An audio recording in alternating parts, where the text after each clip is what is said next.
Hi everyone, Dr. Liz here. The iTunes app doesn't always show all the shows that are on a podcast, particularly when you get over 100, which I'm far past that now. So I thought from time to time I'd run some best of replays because I think the information is still really good. And I want to make sure that people hear it. So let's jump into this one. Have a wonderful day.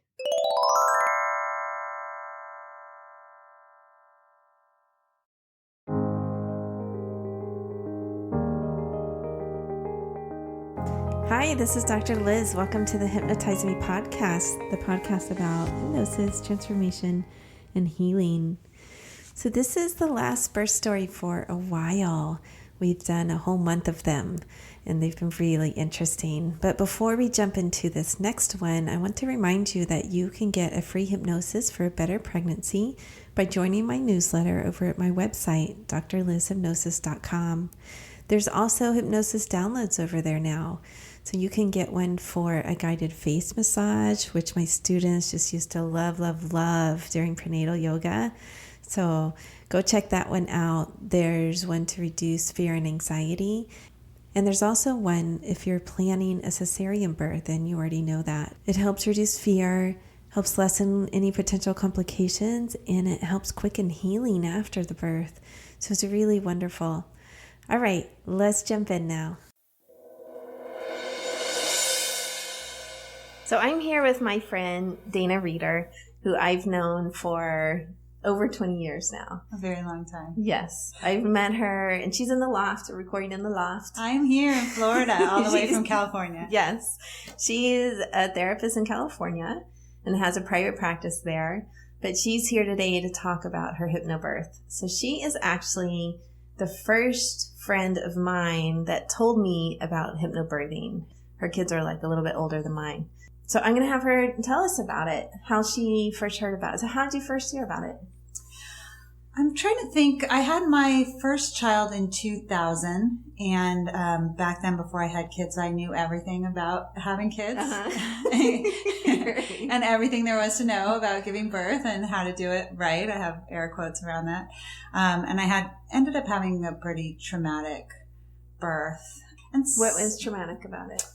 Well, I had planned a home birth, and just nothing went the way I thought it would go. And after 24 hours at home, I was dehydrated and exhausted and terrified and not progressing. And so we made the decision at that point. The midwife was there, my partner was there, and we made the decision to go to the hospital. Mm-hmm.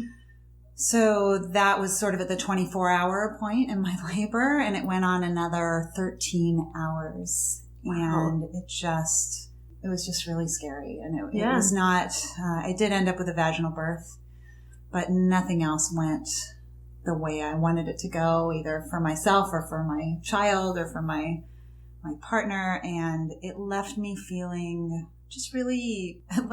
terrible. Mm-hmm. Up till that point in my life, I really felt like I could control things in my life to some extent. And I think it ended up being really good for me because I really needed to learn that lesson about not being able to control things. But I really was upset about how my body had not been, I saw it as my body had failed to do the thing that I thought my body was made to do. Mm-hmm. Even though in the end I was able to birth her vaginally, I really had this idea about home birth and how that would go, and it would be so natural. I wouldn't need any intervention. And of course, I ended up having a bunch of different interventions at the hospital. And so when I was going into my second birth, I had a lot of fear and a lot of anxiety left over from that first birth. And it must have been one of the moms in my play group. I think I was in an attachment parenting play group. And somebody must have mentioned HypnoBirthing, and that must be where I heard it. Okay. And then what happened? Did you take the class? Did you have tapes that you listened to? Like, tell me the process. Yeah. So when I got pregnant with my son, my daughter was about 2 years old. And super rascally, and I couldn't leave her with anybody.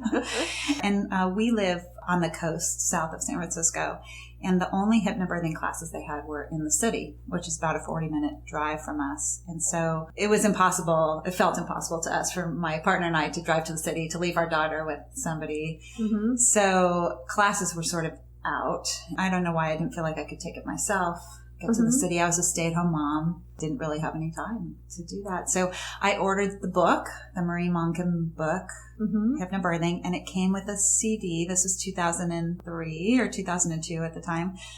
And I just listened to the CD and I read the book. And then partway through it, I still was having significant anxiety about the birth. I had planned another home birth. Yeah. I still had a lot of fear and unprocessed stuff from the first birth. Mm-hmm. So I booked, I think I had probably 3 or 4 individual sessions with a hypnotherapist. Okay. I forget what I did with my daughter at the time, but I was able to drive to the city and have those individual sessions. Fear clearing is what I remember them being. So then you did these 3 or 4 individual sessions. You read the book. You listened to the CD. How pregnant were you? Like when all this happened? How many months? I feel like I heard about it right away. Like before I came here, I was looking through my pregnancy journal and I found the place where I said, I'm going to try this hypnobirthing thing. Because prior to that in the journal, I was writing about really my anxiety and how what I was really afraid of was that everything would go the same way it went the first time. Mm-hmm. And so that was a real fear of mine, that I wouldn't be able to do it and that my fear would get in the way of that. So I think I was just maybe 12 or 13 weeks pregnant when I started doing that. Yeah. But I was religious about listening to that CD. It was like any chance I had, if my daughter took a blessed nap, I was with the rainbow relaxation and there were the birthing affirmations. Yeah. Oh, and I remembered that, there was a website at the time. I don't know if it's still there. It's called HypnoBabies. Mm-hmm. Yeah. I have a HypnoBabies CD as well. Like it's different than the HypnoBirthing. Right. But it is a different system that's similar. Yeah. So the woman who ran it, and I don't remember her name, she was so kind to me. I actually ended up emailing her. She emailed me some scripts. I don't even think they had MP3s back then. No, they didn't. They didn't. No. And she didn't have a CD, but she emailed me these scripts and she said, just have your partner read them onto a tape. The technology has changed so much. So I have my partner read it. So then I had it in his voice. Oh, and lovely. Then I became accustomed to relaxing to the sound of his voice, which really helped. Yes. And the birthing too. One of the ones I remember was called glove anesthesia. Yes. And it was where, you were trained then to be touched on your hand and then your hand would feel kind of numb. And it was, and there was glove anesthesia. And then there was the meet your baby. It was like, I'm an EMDR therapist and we have calm, safe place. I think there's probably that in a lot of different methods. Yes, like in hypnosis too. We often create a calm, safe place for a client before we do any kind of therapeutic work. Yeah, so that's what this was. It was like calm, safe place, but then there was a visualization to meet your baby. Oh, which was super cool. So my partner went and taped all those for me with his voice, and I would listen to those inside the rainbow relaxation and I love that birthing affirmations one too. I thought they were kind of corny, but I love them. I felt so good. I remember like walking at the beach and just listening to them. And there's that part. It's Marie Monken. Is it her voice? I think it is her voice. Yeah. And she says, I think the last thing she says is, my birth is a beautiful celebration of life. And I just love that. That was just really what I wanted to go into my head. Like, it's going to be a beautiful celebration of life. Right? I actually hated the affirmations. Like, I could not stand to listen to them. And in fact, they came on by accident at one point in my birth. And I got like really tense. And my doula, who was on the podcast a couple weeks ago, anyway, she realized at the time, like, oh my God, like no affirmations. Shut them down. Yes. Yeah. So she would just replay the rainbow relaxation for me, which I loved. Yeah. I loved the rainbow relaxation. But everybody's individual on that. Totally. Some people love the affirmations. For me, it was just like, these are bullshit. Like, Like, I cannot stand, like, my first birth didn't go well. Yeah. So, and I had done a million affirmations for that birth, and I was like, these are not going to work. The hypnobirthing works. Right. To decrease the pain and go into relaxation and all of that. But the affirmations for me were just... I did think, like I said, they sounded pretty cheesy to me. Mm-hmm. And I have always, all along, I've been a therapist for 20-ish years, and I see myself as sort of a scientisty person, and but also I'm a very spiritual person. I sort of straddle those two worlds. So I was skeptical about it the whole time. I was like, this is not going to work. The scientist in me was like, this is super duper cheesy. Right. But at the same time, it just comforted me. And I think that part of me that was so anxious about, and I was carrying all these stories from my first birth, I can't do it. My body's not going to be able to succeed at this. I'm not strong enough. I think that those affirmations, as cheesy or as bullshitty as maybe this conscious part of my brain sounded, there was this other part of me that was just like, it almost reminded me of sort of like a grandmother, like a loving grandmother who can just say anything to you and it just comforts you. Yeah. And I think maybe it was that to me. It was like the voice of like a loving, comforting granny. Yeah. The point is the affirmations become a voice of comfort. Yes. For when you begin to listen to them, and over time they become that. They really were that for me. Yeah. So then what happened during the birth? Everything that had gone wrong, I'll say, with my first birth didn't happen in the second one. So, with my daughter, I started labor at 1:00 in the morning, and I just woke up in the state of pain and fear, and I missed a night of sleep, right? But, with this birth, I woke up at, 8:30 in the morning. I'd had a great night's sleep, which never happens when you're 40 weeks pregnant. But I woke up and the sun was shining and the birds were chirping. It was like, zippity-doo-dah. It was perfect. Yeah. Right. And I woke up and I noticed that I was leaking, amniotic fluid. And I was like, oh, today's a great day to have a baby. And I could really feel all of that work, like just even that first thought, because my thought was that the first surge or the first whatever sign of going into labor would send me into fear and anxiety. And instead it was like I knew I was going to have a baby, and that was my first thought. Today's going to be a great day to have a baby. It was just like a birthing affirmation, right? Awesome. Yeah, and so the surges didn't start for a little while. I just was sort of leaking fluid. My daughter was in cloth diapers at the time, so I borrowed one of those. Cleaned them up. Yeah, cleaned them up, and just woke up my partner and woke up my daughter, and we had somebody come and get her, and then it was a water birth. That's what we planned. So we had the tub down in the living room. We started filling it up.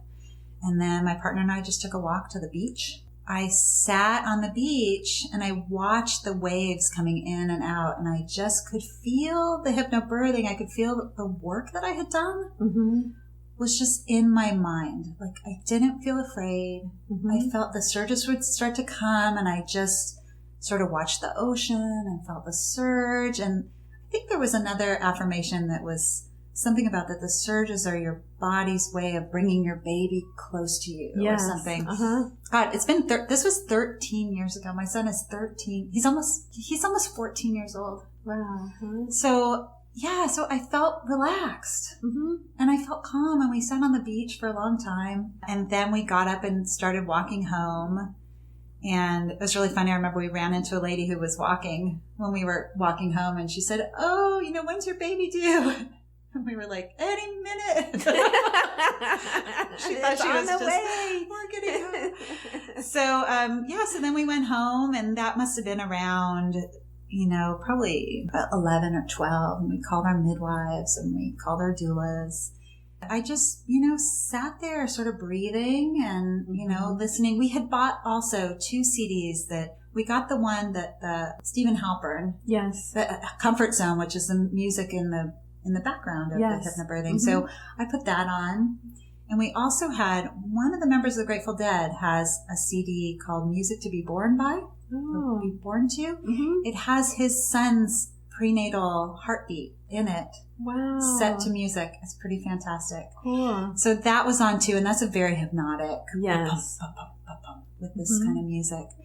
And I just was calm. And then the midwives came, must have been about 3:00 in the afternoon. And so by that point, I felt like I was really working and I was really doing well.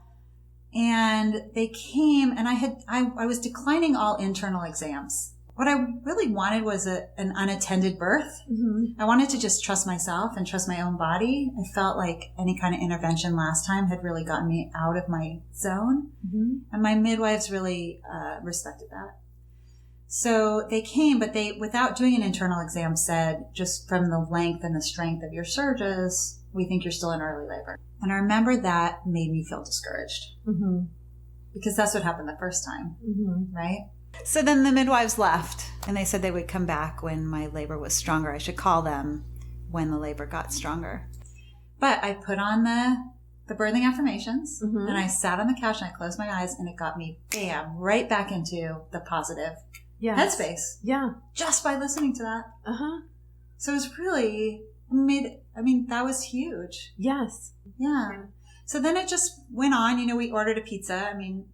Those of y'all who had a home birth know that, right? Like you're hungry for pizza, you order pizza. That's what we did. And my doula, Molly, was there, and we chatted, and my partner tried to go upstairs and get some work done. But it just went along. It was very calm. And then it really kicked up. I'm trying to think. It was later in the evening. So it was probably about 8 o'clock in the evening. And I noticed once I stand and start walking, I really get a strong surge. So I thought, this is probably what I need to do. So then I wanted to have a shower. We went upstairs and we got in the shower, and transition hit me. Bam. Wow. In the shower. Yeah. Yeah. I listened to your other podcast where you had the woman saying that she had had a painless birth. So it was not painless. And to me, I never really bought into the whole painless aspect. I was really hoping to be fearless. Fearless. Okay. That was really what I wanted. So I was in a lot of pain in the shower, and I was saying things like, this is our last baby. You're going to have a mastectomy. Yeah. So then I felt like, oh my God, I need to get out of the shower. We got out of the shower, and I looked up, and my second doula was there. And so somehow we made it downstairs, because at that point I was talking like very, I feel like I was very much in my reptilian brain, just sort of like downstairs. Warrior mama. Water. Yeah. Not speaking full sentences. Got a barf, right? So the doulas came, and we somehow got down the stairs, and I just wanted to get in the tub. I got in the tub, and it must have been close to, it was probably 8:45, 9 o'clock at night. And my one midwife, Catherine, came, and, she just checked the baby's heartbeat, and she had never been to a HypnoBirth before. So she had been a midwife for probably 20 years. She had attended hundreds of births, home births, hospital births. She was amazing, Catherine Newburn. She said to me afterwards, she didn't think that I was actually in transition because I was so calm. Yeah.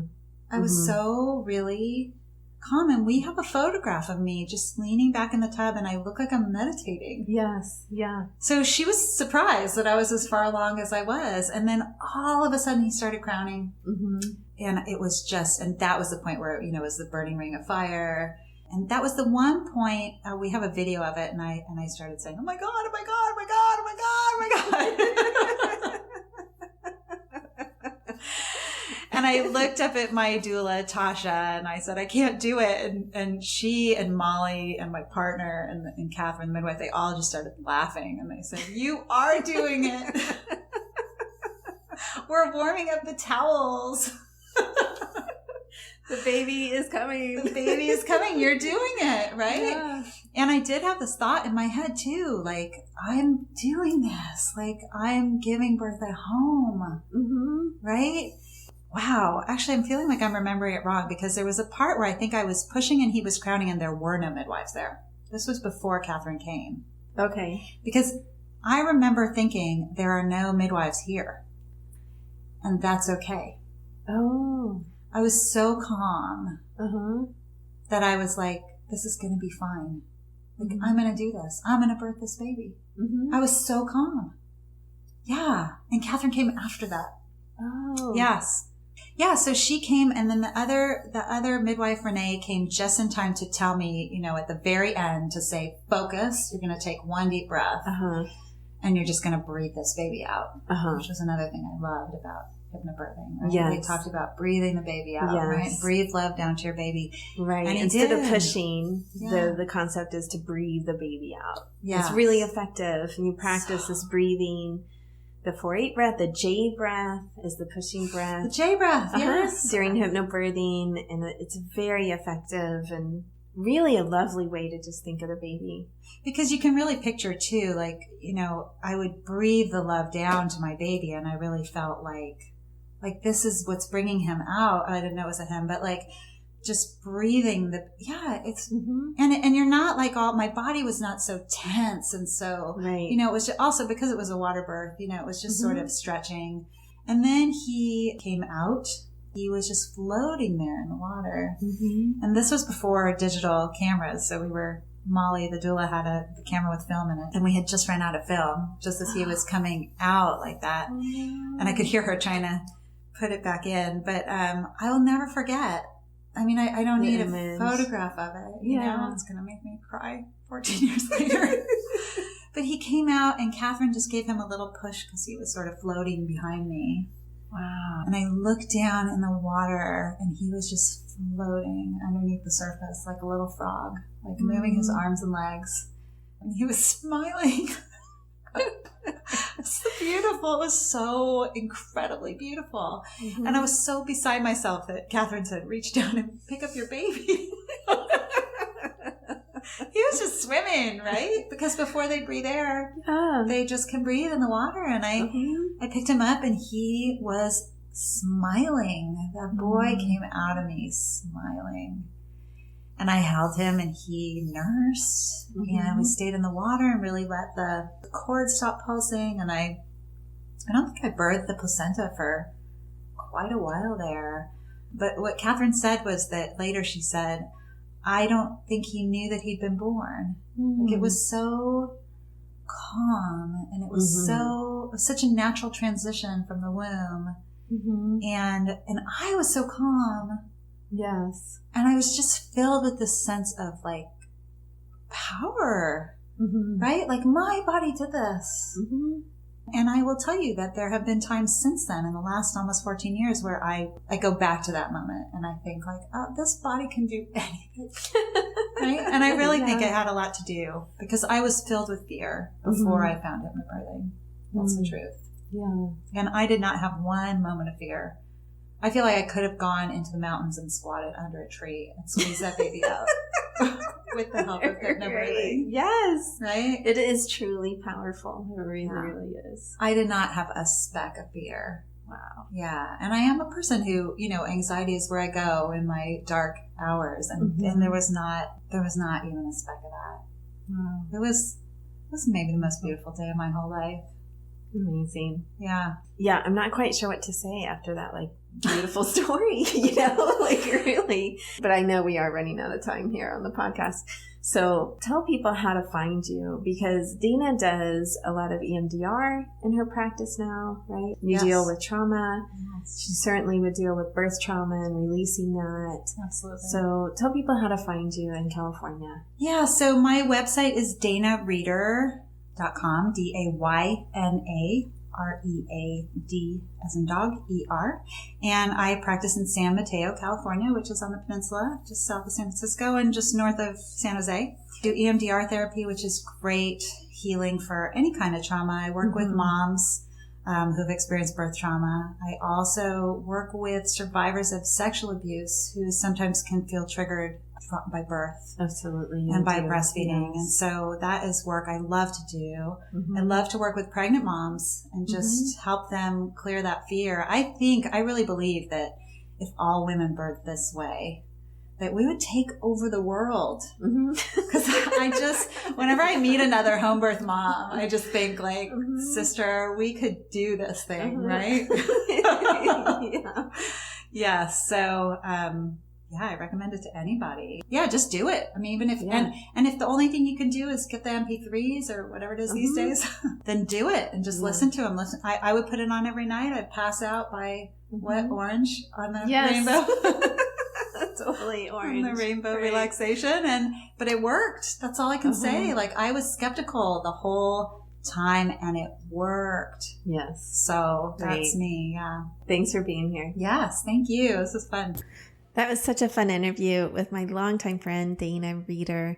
I really enjoyed it. You know what struck me listening to it again is that her partner read affirmations and the birthing script to her. So she heard it in like his voice.